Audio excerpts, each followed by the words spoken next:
Hey everybody, what's going on? Here we are, Ragni here. I got my good new friend, Mr. Joeylicious, with us. We're going to talk about a whole bunch of music, wrestling, and a whole bunch of other stuff. We're going to have a good time, but before we do that, I just got to tell everybody about this show, or none of these shows don't happen if it's not for our good friend Dan Peasy and his team of professional realtors at Next Home Brandywine. Those realtors, they're going to provide you with guidance, knowledge, and information, whether you're a buyer or a seller. Go to nexthomebrandywine.com. They're based out of Downingtown, Pennsylvania, and it doesn't matter if you're nationwide, they're going to help you either way. But they do mainly service the Philadelphia and surrounding counties. And like I said, nationwide referrals are good because they have offices in 48 of the 50 states. Go to nexthomebrandywine.com. Don't forget to ask for the NH5 listing special, or you can just call them directly at 484-364-4862. That's 484-364-4862. And don't forget to say, hey, Totally Driven Radio sent me. But here he is, the man of the hour. Some might call him Joey. Some might call him Mr. Cassata. Or some might just say, hey, Joeylicious, what's going on?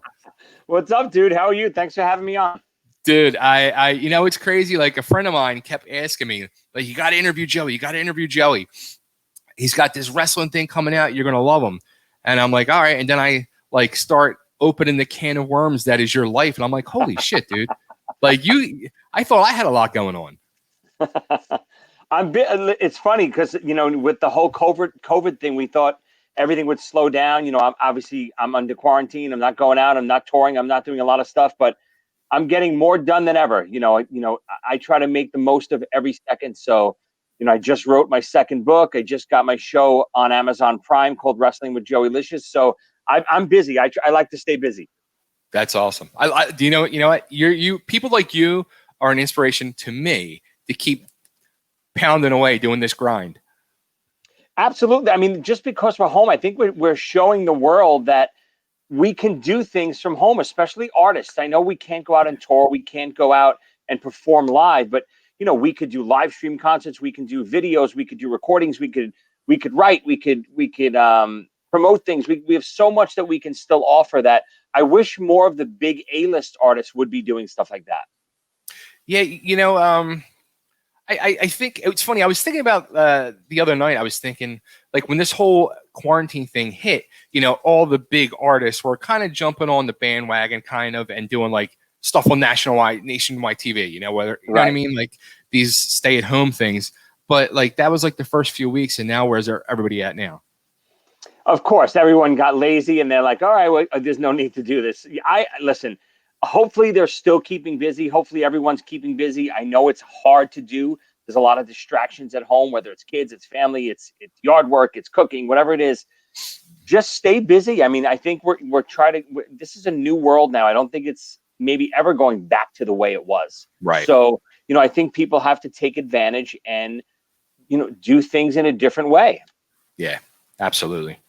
Let me say this too. I have to get this out of the way before we really get into the nitty gritty. I'm going to ask you right now, being, you're an Italian from Brooklyn. I'm an Italian from Philly. The most important question of this whole interview, I'm going to ask you right now, and it could be the hardest question. Is it gravy or sauce? It's a very good question. So growing up for me, it was always gravy. So growing up, I always called it gravy. Now that I'm older and maybe I'm still I'm married an Italian girl, and I'm still a fully Italian family. I think I've reverted to the sauce more than gravy. But growing up, it was always gravy. Mom's gravy. How about you? Yep. Same. Gravy. Yeah. Yeah. People get so twisted. Oh, people go crazy. It's not gravy. It's brown. Gravy is brown, and you put it on meat. Yeah. Yeah. I said, yeah, I do put it on meat. I put it on my meatballs. Exactly. My meatballs and my sausage. Exactly right. Oh, it's awesome. Too funny. Yeah, actually, like I said, I'm down here in Nashville, but my girlfriend, who's been down here in Nashville for 13 years, she's actually from Brooklyn, her and her family. Oh, that's great. What part of Brooklyn? Canarsie. Oh, sure. My father's family grew up in Canarsie. Nice. Cool. So, all right. So, dude, so you're in Robbie like so much. So, I mean, between the music, TV stuff, acting, now with this wrestling thing, author. Like, what the hell was the thing that came first? I'm guessing it was the music? Yeah, I mean, I started off, I saw Kiss at Madison Square Garden in 1979. I got hooked on rock and roll, in so many words. All I ever wanted to do after seeing that concert was be a drummer for the rest of my life. Nice. And, I pursued that dream forever. And, luckily I did get to live my dream. I was a drummer. I toured with my band Z02. We toured all over the world. We toured with our favorite band, Kiss, that got me into music. And, it was a dream come true. I've been in the music business ever since. I've been on Broadway. I've done Broadway shows. I've done a lot of touring. I'm currently playing with Eric Martin from Mr. Big. Okay. And it's just a lot of fun. But, obviously, as we get older, especially now with COVID, you see the limitations in live music and just the music scene in general. And my old band Z02, we had our own TV show called Z Rock. And it was on the IFC Independent Film Channel for 2 seasons. And it was a scripted show, not a reality show. It was a comedy based on our band. And it was about a kids band during the day, rock band at night. And it's really what we did for a living for a long, long time. Even when we were on the road with bands like Kiss and Twisted Sister and Poison and all these crazy bands, our day jobs would be playing to little kids at bar mitzvahs, at birthday parties. So we actually got a TV show out of that. An agent from one of the big agencies saw us and they said, "This is crazy. We have to do something with you guys." And we had our own TV show. But, it's funny because I'm so late to the whole party of the whole Z-Rock thing. Like, I remember constantly, like, people talking about it, like being out at clubs in Philly, seeing bands and stuff. And there was the buzz about it. But I didn't have, like, IFC. So I was, like, never saw it. And, years later, I'm like, okay. But now, like, getting ready to talk to you, I'm, like, going back and watching. I'm like, holy shit, this is freaking hysterical. And then I'm reading, like, basically it's kind of based off a true thing. Like, so you guys were really doing the kids band during the day, like, but actually it's genius. Like, that whole idea is genius because I used to think that to myself, like, raising kids growing up, I'm seeing like the Wiggles and stuff like that. Right, right. Like, these guys are making a killing. And that's how it started. Like I said, we literally played a birthday party and an agent for one of these big agencies were there. And, we would dress like rock and roll, striper shirts, rock and roll shirts. We wouldn't look like the Wiggles. And the guy came up to us and said, "Wow, you guys don't look like a kids band. You don't look like the Wiggles. What are you doing playing this birthday party?" We said, "This is just our day gig. You should come check us out." We were playing Times Square later that night at BB King's. Sure enough, the guy came down, checked us out. It turned out that he was in the TV division at this big agency, not the concert division, which we were hoping for. We're never thinking TV show. We're a bunch of schmucks from Brooklyn. We don't know about anything about TV shows.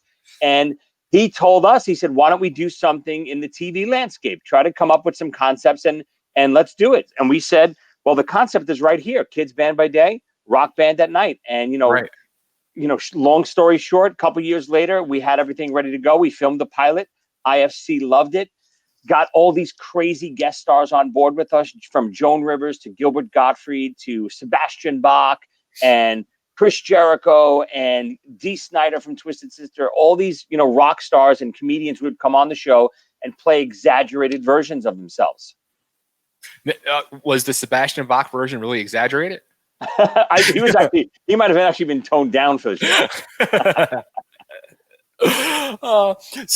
But now, like, that whole thing, like, when this starts happening, like, what does that do for the band Z02? Does it start to blow you guys up even more? Like, yes and no. Yes, in the sense of course, opportunities became so readily available to us. We got a lot more. We got a lot of big tours. We did some more runs with Kiss. We did some more runs with the Scorpions and Cinderella and all these other crazy bands. But the funniest part that we would find is this whole new audience would come out to see us all over the country. And when they would sell out these clubs and these theaters and stuff, they would come up to us after the show and say, "We had no idea you were a real band. We watch your TV show called Z-Rock every week. And we saw, in the local paper or whatever, some advertisement that you were playing at, so-and-so theater in our town. And we couldn't believe that you were actually a real band." So that's like the funniest part about the show. We had this giant fan base from the show. We were averaging over 1 million viewers a week. And a lot of them didn't realize we were a real band. That's what I thought. Like, I honestly thought it was like a band that was put together for the show. I didn't think it was a real band. Wow. Yeah, and listen, I totally get it. Trust me, we weren't actors before we started. We're not actors now. We were just being ourselves on the show with, like I said, with three goofballs from Brooklyn, ragging on each other or, putting us in these weird circumstances or weird predicaments. And it's just how we would naturally, talk our way out of things or, badmouth someone or laugh at a joke. It was just a natural, we used to call it reacting rather than acting. But how about, you have the Z02 band at night, but the Z Brothers band during the day. Did the show hurt that business? Well, it was funny enough, we almost didn't have to. I mean, we love doing kids music. We still all do it. Paulie does it. Unfortunately, David Z, the other member of our band, passed away a couple of years ago in a tragic accident. But Paulie still teaches kids. I still teach kids. We still do that separately. It's still a passion of ours. We love to do children's entertaining. But back then, our focus was strictly on our rock band. The kids stuff was literally just to pay the bills. And it did pay the bills way better than the rock stuff at first. Trust me. Sure. Once we got the TV show, our time was so stretched. We were playing shows on the weekends and filming all week long. We had 17, 18-hour days sometimes on set. And then we would literally go straight from the set out to Ohio, 4, 5, 6, 7-hour drive and do a gig. So we had no time for the kids band. Took a backseat for many, many years because of that. Wow. Now, how about were you involved in helping write the show as well? Yeah. So the show, technically it didn't have writers. It was basically based on real life, and we would come up with these circumstances. Some of them based on weird stuff that happened to us, whether it was on the road or at kids' parties, and then some stuff, our producers and our kind of writers would come up with certain scenarios, but they would just be quasi scenarios to get from point A to Z. And then our dialogue would kind of lead where the scene went and how we went along with the rest of the show. Gotcha. Now, did you guys think to yourself, like you said, you were reacting, not acting, but did you think to yourself going into it, like, we're not freaking actors. How are we going to do this? Well, I mean, yes. When we first did the pilot, again, it's not like we were nervous or anything. We all had really big personalities. We were already on the road with, some of these bands. We already felt comfortable in front of cameras and doing interviews and stuff like that. So, when they called action, the only thing that took getting used to was kind of not blocking the camera or not blocking the light. Doing the stuff in front of the camera, being exaggerated versions of yourself, was easy. I was playing Joey from Brooklyn. I wasn't playing, the rocket scientist trying to, discover something. I was playing myself, an exaggerated version of myself, but I was using my own lines. I was using my own mannerisms. So it felt very natural to us, especially because the three of us were such good friends and they were brothers. We had so much time already spent together. It was natural to talk amongst each other. So acting was never a problem for us. So the show went on for 2 seasons. What happened? Did IFC want to pull the plug on it? Did you guys want to pull the plug? So basically what happened was, I'm some of your viewers have seen the show. You've seen a little bit of the show. The first season was very racy. It was very, groupies and some nudity and a lot of cursing and with these crazy comedians cursing. And it was pretty raunchy. And then the second season, IFC was looking to go more ad-based. It was becoming a little bit more user-friendly, for the cable network. And, the second season, we cleaned it up quite a bit. And then the third season, we were trying to get sponsors and stuff for the show once again. And IFC was having a tough time selling the show to all their sponsors because of the raciness of the first 2 seasons. So, it just wind up fizzling out. We had a great time doing it. And, unfortunately, we didn't get picked up for the third season because of that, but we had a great time doing it. You could stream it on my YouTube channel right now at Joey Cassata at YouTube. You could buy the DVDs on Amazon. They're both seasons are available on DVD. It's so much fun. The DVDs has so many behind the scenes bloopers with all these guest stars. It's so much fun. That's cool. Now, how about the band afterwards? Like, did you guys start to tail off? Like, what happened to the band after that? So the band after that, we were still together maybe another 4 years after that. Okay. And then things started to slow down a little bit, just like anything. We had a peak. It was tough to match the peak of being on our own TV show, having a million viewers a week, and out on the road all the time, touring with all these big bands because of the success of the TV show. So we wind up slowing down a little bit. I had a kid, my first child. I wound up having my second child. One of the singer Paulie wanted to move to LA, so we kind of fizzled out. We never officially broke up. We kind of called it a hiatus, and eventually we always thought we'd get back together and maybe relaunch the show or do something. But like I mentioned earlier, unfortunately, our bass player David Z passed away, and we never got to do any of that stuff that we always thought we would do. Yeah, like the whole thing with David Z. I mean, just a horrible, horrible freaking accident, man. I'm sorry. First, condolences to you and Paulie's family and all. I mean, and actually, you guys just recently, because I interviewed Steve Brown from Trickster a couple weeks ago, and he was getting ready to do, I think, a thing with you with Rubik's Cube or something, a benefit for David. So every year we do a benefit show for David, and unfortunately, this year we couldn't do the benefit show because of COVID. Right. So what his brother Paulie did, he put on this magnificent online streaming event with hundreds and hundreds of celebrities of, whether they were being interviewed or they donated a song or a performance for the show. And it just became such a big event. They raised, I think, over $30,000 for his scholarship foundation. Wow. And it was an amazing event. Steve was a part of it. I play with Steve with Eric Martin in the Eric Martin band right now. Right. So we're bandmates currently. And he was a great part of that. He did something with his band Rubik's Cube. I did something with Constantine Maroules and Angus Clark from TSO. We did a song called Cry. So you can see that on the David Z Foundation page on Facebook. You can watch the whole event. It's like 5 hours of nonstop music and stars of just every genre you can really think of. Wow. So after Z02 starts to fade away, what do you do then? Because then I saw you were playing with Trans-Siberian Orchestra for like 10 years. Right. So I was actually a member of the Trans-Siberian Orchestra. I've been their backup drummer for almost 15 years now. So holy crap. Yeah, still currently too. I don't know if they're touring this year, but that's always been in my my wheelhouse. And after Z02 started to fade away, I didn't know exactly what I was going to do too. I had that acting bug for a little bit. And that's kind of when I started writing this show, Wrestling with Joeylicious. It's a show based on me as a wannabe wrestler that never made it. I'm currently in my 40s. I live at home with my mom, and these wrestling legends from the 80s and 90s appear to me in my imagination, and they kind of give me this always bad advice. It's never good advice, and it always leaves me in this awkward situation, whether it's in front of my family, my friends, my girlfriend, and it's just a wacky comedy. We like to think of it as like a cross between Curb Your Enthusiasm and Rocky. First off, it's freaking hysterical. I sat and watched it last night. There's like 5 or 6 episodes on Amazon Prime right now. Yeah, it's first, and I think I told you in Messenger. I used to be a pro wrestler. I was a pro wrestler for 15 years. I was in ECW. It's one of the original Dudley brothers. Amazing.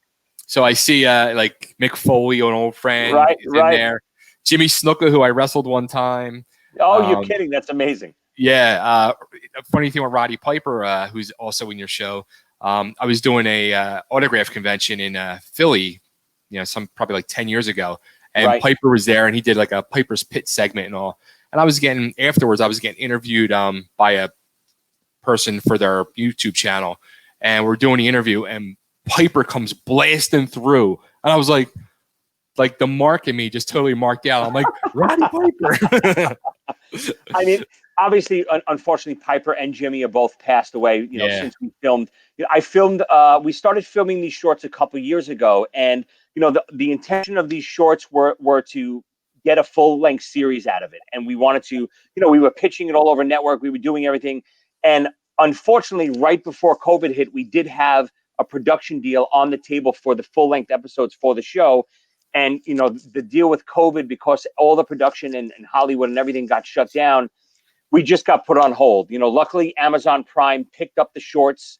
Hopefully, they're going to produce more and full-length episodes of the show for Amazon Prime. once all the virus clears up. But in the meantime, what we did was my fellow creator and myself, my friend Chris Lynn, who created the show with me, we took the script from season 1 and basically made a novel out of it. And what we're doing is, you know how when Star Wars comes out or one of these big Marvel movies comes out, sometimes they release the novelization before the show. Yeah. So what we did was we're going to release the novelization of the first season of Wrestling with Joeylicious. I actually have a preview copy. This is the first preview copy of it right here. It actually says not for sale. See that? Nice. But Nice. this is going to be available in bookstores, Amazon. It's the full first season, crazy guest stars. It's, Stone Cold Steve Austin, Chris Jericho, Hulk Hogan, big wrestling stars throughout the show appear to me to try to help me make my dreams come true to become a professional wrestler. And that's going to be like the preview of the series that hopefully will be on Amazon Prime, hopefully sometime next year. So I got to ask, like, being this whole thing, like, how big of a wrestling fan are you? I mean, is this something that was also like going around in your mind? Did you actually want to be a professional wrestler at any time? So when I grew up, all I ever dreamt of was Kiss and wrestling. That was my life, drums, Kiss, and wrestling. And you sure we're not related? But I mean, when I was a kid, again, I grew up in the early 80s. When I saw WWF television on Saturday mornings, I was hooked forever. Jimmy Snuka was my very first professional wrestler that I absolutely loved. He was everything to me. And then, as the 80s rolled around and Hulk Hogan became the guy, he really turned, my love of wrestling into an obsession. I was actually at Madison Square Garden to see him win the title for the very first time against the Iron Sheik, January 23rd, 1984. So that'll tell you how big of a wrestling fan I am. I could jot off those dates, at the top of my head. But growing up, I always wanted to either be a wrestler or a drummer. And I was a really big kid. I was basically this size, about 5'11", 180 in the 5th grade. Wow. And, I was a monster compared to my friends. But then all of a sudden, I just stopped growing. And, the dreams of becoming a wrestler started to go down and the drummer started going up because, I didn't have anywhere to practice the craft of wrestling back then. I didn't have the size back then. So years later, after I did Z-Rock, like I said, I got the acting bug. I said, okay, how can I live that dream out now too? I've already lived the dream of being the professional drummer that I always wanted to be. How can I live this dream of being a wrestler without, breaking my leg and breaking my arms? So sure, I recruited these legends. We filmed with Jimmy Snuka, Roddy Piper, the Iron Sheik, Tito Santana, Mick Foley, all of these guys. And a lot of the other big name wrestlers are on board with the show. Guys like Ric Flair and Hulk Hogan and Jake the Snake Roberts. All these guys are going to be a part of the show once we start filming. And, to be on set with these guys and getting put a sleeper hold by Roddy Piper or getting hit in the head with a coconut by Jimmy Snuka, it was really a dream come true. It was almost better for me than actually becoming a professional wrestler. Yeah, it's funny. As I was watching, I was trying to, at first I'm like, all right, the Mick Foley episode's my favorite. And then I see the Sheik one. I'm like, I don't know. It's close. Right. But they're all freaking hysterical. I mean, it's truly like, you can see it's like the little kid in you living out those moments and dreams. It absolutely is. And working with these guys it was such a pleasure. Mick Foley was, they're all different levels of professionalism and wackiness. Yeah. Mick Foley was super professional. He helped, write some of the dialogue, and he was so into, in the episode, I don't know if anyone's seen it, but we have scenes with him with all his wrestling characters. All the faces of Foley are in there. Cactus Jack, Mick Foley, Mankind, Dude Love, all of them appear in the episode with me at the same time. So, we use some trickery and magic to make that happen. And then guys like the Iron Sheik, who was, we didn't even know that we were going to get him to film until the day we filmed. I talked to his manager for months, scheduling the filming. And he was just like, listen, the Sheik's crazy. I don't know if he'll be able to do it. I'm like, well, how can my crew is coming. We're going to film. And he's like, well, that day, if he's into it, we're going to film. So, I tell this story all the time. I actually had to, the day of filming, I had my crew set up. The shot was all set. I literally went over to the Sheik. He was confined to a wheelchair at this time. And I grabbed his wheelchair, didn't even ask anything, and just took him onto the set. And so we started filming right like that. And the scene, you saw the scene. The scene actually takes place in a men's bathroom. And as we're explaining the scene to the Sheik, we're about to call action. We turn around and the Sheik is at the urinal with his pants down. And we're like, whoa, Sheik, we're acting here. We don't really have to, use the urinal. And he goes, oh, I didn't know, brother. He figured, he was like a method actor. He was really trying to take a piss right before we set action. He's a piece of work. I did some road trips through Jersey with him, and a lot of drinking, and a lot of laughs. Again, I've heard nightmare stories too, but he was a pleasure to us. He was so gracious. We loved every minute of it. He was one of those guys that didn't stick to anything we wrote in the script. He went off and he did his own thing. He did so much of his own dialogue that what we had to do was we had to come back a different day and refilm my dialogue back to him because we had to rewrite the whole episode. So it was nothing like we wrote, but it turned out 10 times better. So you have like a lot more stuff already filmed then. We have a lot of stuff in the can. We're ready. Again, we're ready to produce more episodes. We're ready. Like I said, the whole season is written, totally out. We had every script written. The novel is ready to go. Every single episode is in this novel right here. And it ends on a cliffhanger. You're going to see what happens at the end. All of that stuff. A lot of it is filmed already. A lot of it we still have to film. And hopefully, once COVID clears up and we're back into production, we'll be able to get that back on Amazon Prime. Yeah, because I was wondering, like, when you announced like last week or 2 weeks ago that it's now on Amazon Prime, I'm like, all right, cool. I can sit and watch this. And I go to watch it, and I'm like, oh, but there's only like 2 and 3 4-minute episodes. I'm like, right. I got bummed out. I'm like, I want to see more. And again, like I said, hopefully they will be coming. We were super excited when Amazon picked it up for distribution. We were super happy. We've been trying to get a deal. Like I said, right before COVID, we had a production deal, and because of COVID, it went on hold. And luckily, a lot of these streaming services right now are dying for content because there's no new productions coming. So we got in touch with Amazon. They love the product. They put it out for us. They're distributing it for us. And, hopefully, like I said, if the reviews are good, please, anyone who watches the episodes, leave a good review. Reviews and views show Amazon that the show is popular, and they'll order more episodes. Nice. So now the book, when will the book come out? The book is ready to go. Like I said, this is just a preview copy. I actually got this just to make sure that the format is good and the layout is good and everything looks really good. All I have to do is basically okay with the publisher, and it's ready to print. So we're looking to have it out the latest September 1st, but it should be out officially sometime in August. Wow. That's awesome. So now you have another book too, I saw. It's called Start With a Dream. I do. That was I released that last year. That's my autobiography. And a lot of the stuff we just talked about, it's basically about that. It starts off with my trip to see Kiss in 1979 at Madison Square Garden, and it takes you through a journey through the 80s. It's a real nostalgia book. From running to the record store to check out the new records, or listening to your Walkman all day long, it makes you really live your childhood again throughout the 80s.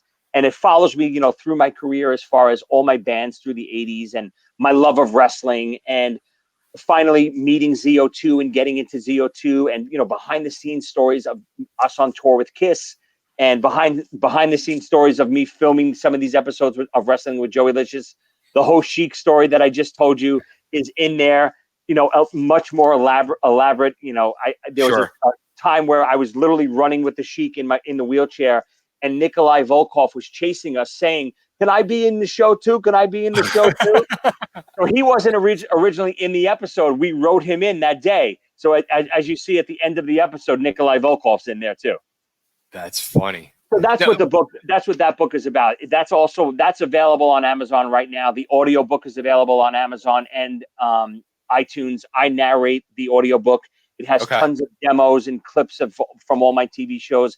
It's just a feel-good story of, pursuing your dreams, not stopping no matter what obstacles in front of you. Keep going until you fulfill your dreams and until you make that dream a reality. Nice. Now, what is it for you? How is it for you being like, I can't imagine. And there's so many of, peers that have done this, but you've done it as well. How does that kid go from seeing Kiss Madison Square Garden 1979 to years later having the opportunity to open for them? What the frig does that feel like?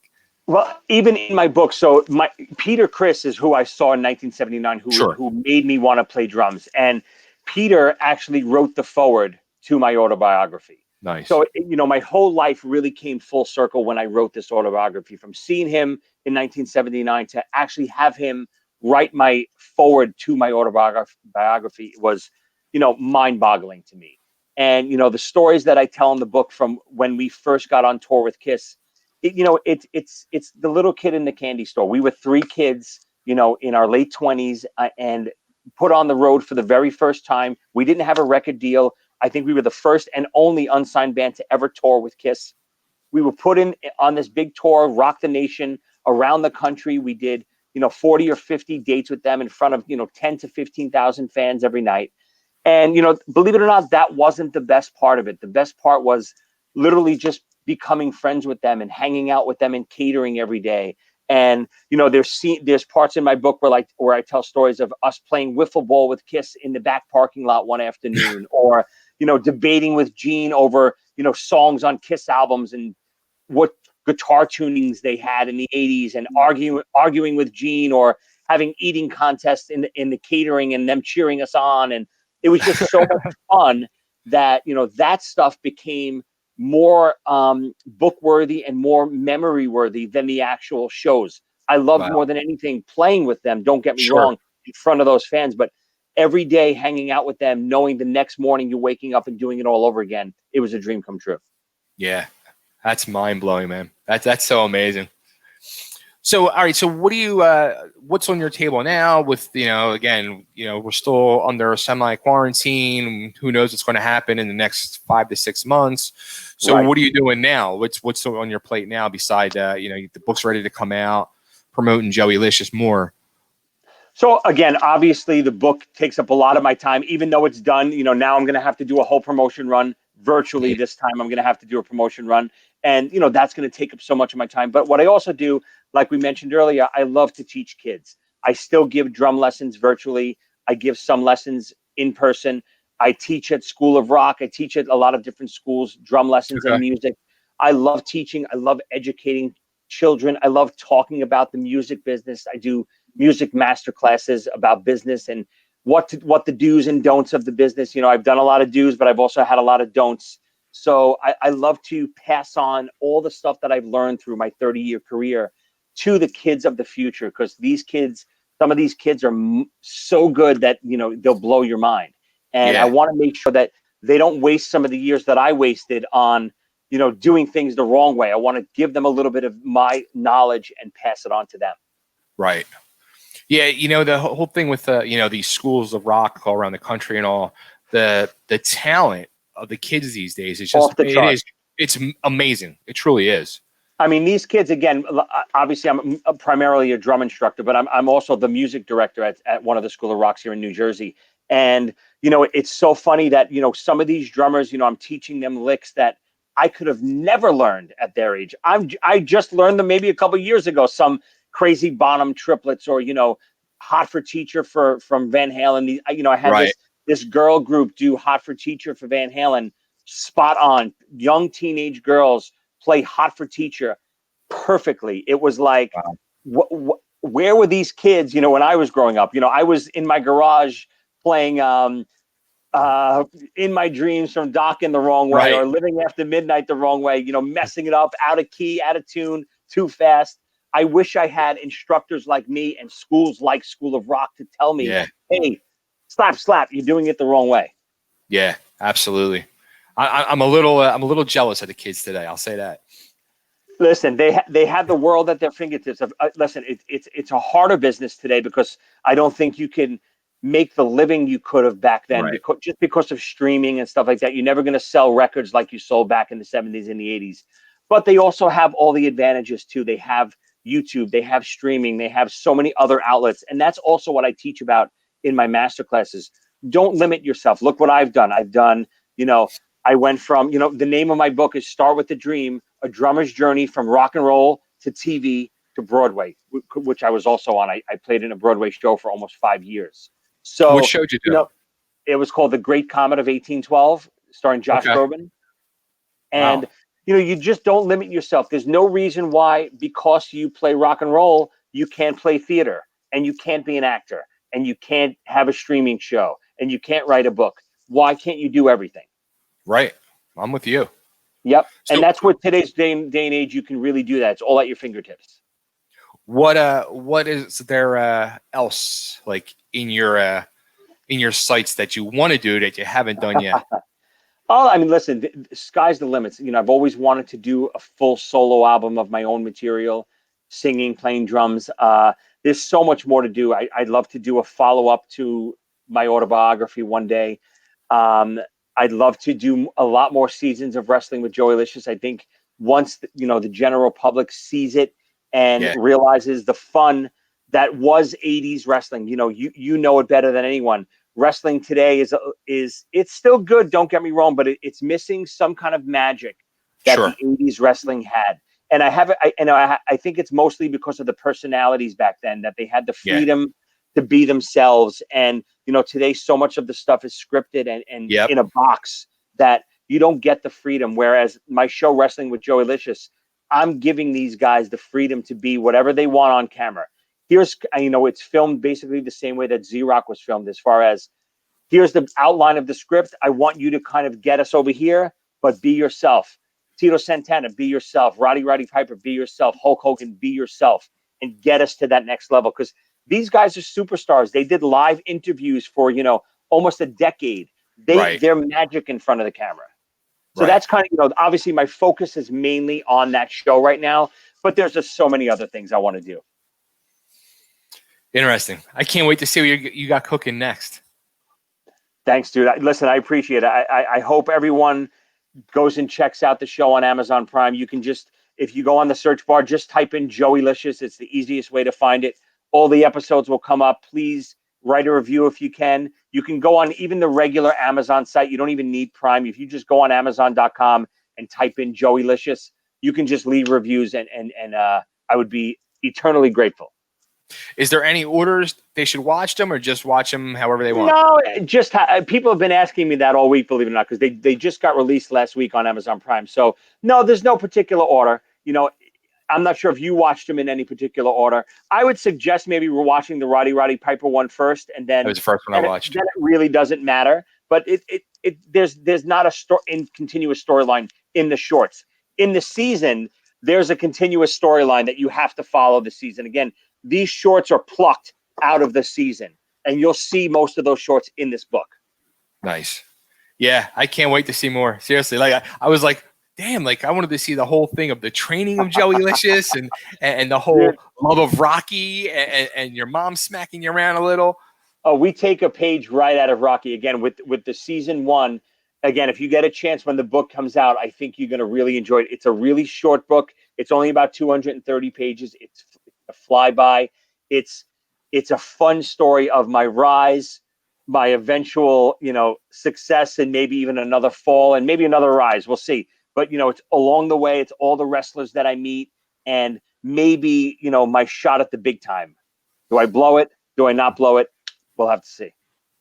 When you were approaching all these, wrestling superstars, were any of them kind of like, what the hell is this? Well, it's funny you said that. So, as I mentioned earlier, Jimmy Snuka was my first favorite wrestler of all time. When I saw him go off the top rope and do this, I was captivated. His feud with Don Morocco was really what got me hooked on professional wrestling. This must have been around 83-ish, I'm going to guess, somewhere around that area. And he was actually the first person that came on board with the show. I had already done Z-Rock. I already established a little bit of a name for myself in the TV industry. So, I started reaching out to some of the wrestlers. We actually had Chris Jericho on Z-Rock. So there was an episode with Chris Jericho on Z-Rock. So, the wrestlers were kind of familiar with that.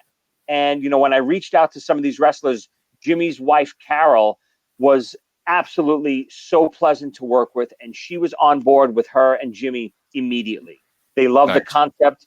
They loved the script that I sent them. I kind of sent them a little bit of Z-Rock to show them what the show would kind of feel like. And they were just on board. They just loved the idea. We spent 2 days filming with Jimmy. He was an absolute gentleman. You know, we filmed in a park up in the Bronx, and you know, we were on a park bench. That's kind of where the scene takes place, as you probably saw. And you know, we couldn't film because so many people were driving by, beeping their horns, screaming, "Superfly, Superfly!" Because he still looks like Snuka. He had the headband. He's still, you know, in the scenes, he's doing this and stuff. So everyone knew him. So he was so easy to film with that once we got him and we edited that clip of him and his short that's on Amazon Prime right now, all of the other wrestlers just fell in line. And not only did they just fall in line, they were reaching out to me. You know, it's such a small community that, you know, unfortunately, a lot of these 80s wrestlers are not working, which is an absolute travesty because these guys they're superstars. And you know, when they heard about this show based around 80s wrestling, starring, you know, I bill it as starring the legends of wrestling. And it really does star the legends of wrestling and this schmuck right here. And, you know, all of them kind of fell in line after that. I would wake up in the morning and have a text from Ric Flair or a voicemail from Jimmy Hart saying, "Hey, baby, I got to be part of the show. I love it." So, you know, it was such an amazing experience. I still have most of those voicemails saved, by the way. So all of them after Jimmy just came on board like that, especially Mick, who, you know, as you know, Mick Foley's favorite wrestler too is Jimmy Snuka. And when he saw that episode, he was absolutely thrilled to be a part of the show. That's awesome. I can tell you a quick Snuka story. When I wrestled him, it was I was like a year in the business. It was 93, I think. And it was a tag team. Me and my tag team partner, we wrestled Snuka and Morocco. What? What the hell? Is that match online? Yeah, it was on ECW TV. Oh my God, dude, I gotta see it. WWE Network. I probably saw it back in the day. I'm not even realizing. Probably. It. So crap. They you know, we get there and we see on the thing, the lineup, and we see we're wrestling Snuka and Morocco. We're like, oh shit. And so we go over to them, we're like, hey, you know, hey guys, we introduce yourself, you know, what do you want to do? They're like, don't worry, brother. Don't worry. We'll take care of everything. That was like, yeah, that was like 3 hours before the show. We're like, all right. Right. 2 hours go by. We go back to them. Hey, you know, you guys have any idea what you want to do? Don't worry, brother. Don't worry. No. We're like, okay. We're at the curtain. We're getting ready to go out. We're like, so what are we doing? And the ref comes by. He's getting ready to go out. He goes, jump them before the bell. We're like, all right. So we go out. They come out. They're doing their. We jumped them. All of a sudden, they turn around and Snuka pairs up with me. He grabbed me by the forehead. He goes, "You dumb motherfucker." I said, I'm dead. I'm dead. I thought he was going to kill me. What? They didn't know? Oh, yeah, they know. But I was just like, I'm dead. I'm dead. My whole life flashed before my eyes. How did the match go? How did it turn out? I mean, they squashed us. And yeah, they squashed us and we rolled out and they, you know. Yeah, but again, dream come, dude. That's amazing. Yeah, what a great story. 10 years earlier, I'm watching those two in the biggest feud of wrestling of all time. Well, where the hell is your book? I've been asked that many times. I could write a book, believe me. Well, listen, take my advice. We're in COVID right now. It's a great time to start. Just start jotting down. You don't have to write it in order. You don't have to just start writing down some stories, and you're going to see before you know it, you're going to be in front of that computer and you're going to have a book written. See, I was the opposite of you. Like, where you wanted to be the musician or be a wrestler and you were a musician and you stuck with the musician. Right. I was a musician and my backup plan was to be a wrestler. Like, I was always a big fat guy. And by the time like 1989, 90 rolled around, I was like, man, I'm like 250 pounds. I'm like, you don't see no fat glam bands, fat guys in a glam band. So I sold all my equipment and went to wrestling school. Dude, we basically have parallel lives. It's insane. Yeah. We're like, I couldn't do this, so I went this way. You couldn't do this, so you went that way.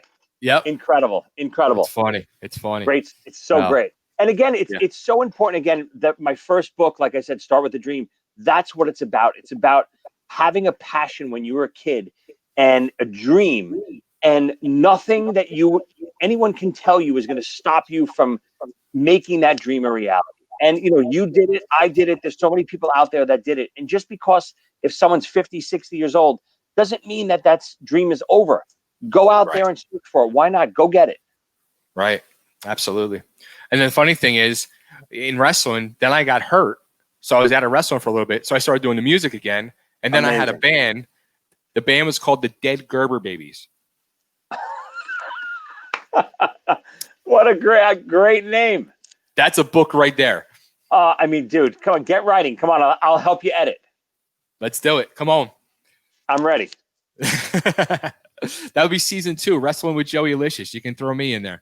Dude, again, seriously, I'd love to have you. Once we start filming, I'd love to have you. I mean, obviously, Bubba, I've talked to be a part of the show already. I've talked to Devon even.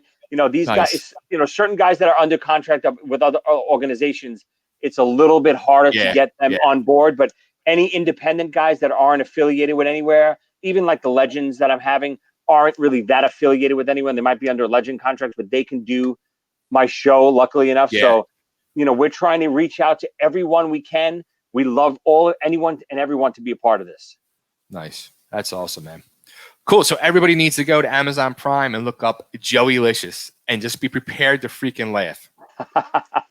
Absolutely. And again, they're short, so they're fun. 5-6 minute episodes. You know, they start, they finish, always have a fun ending. They're really easy to watch. Please leave a review if you get a chance. If you do love them, be on the lookout for the full-length novelization, which will be out later this month.